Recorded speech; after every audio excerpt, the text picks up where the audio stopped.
Jidda aeroportiga yarim tunda kirib keldik. Aeroport gavjum, odamlar ochiq chehra va tabassumli. Barcha yozuvlar arab va ingliz tillarida. Jamadonlarimiz ham ko'p kuttirmadi. Pasport nazoratidan odamlar tez-tez o'tib ketayotgandi, ammo menga kelganda xodim pasportimga qarab qoldi va ismimni so'radi.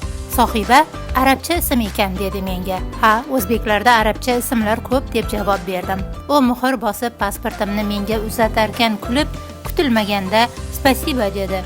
"Yo'q, tashakkur" dedim men. U meni tushundi. Aeroportdan chiqishimiz bilan iliq shaboda yuzimizga urildi.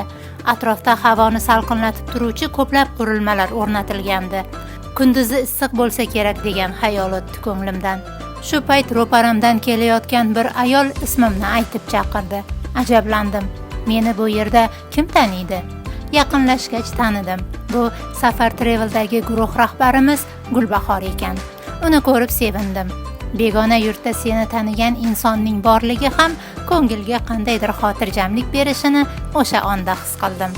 Oldimizda komfort avtobusda kechadigan 1 soatlik yo'l bor.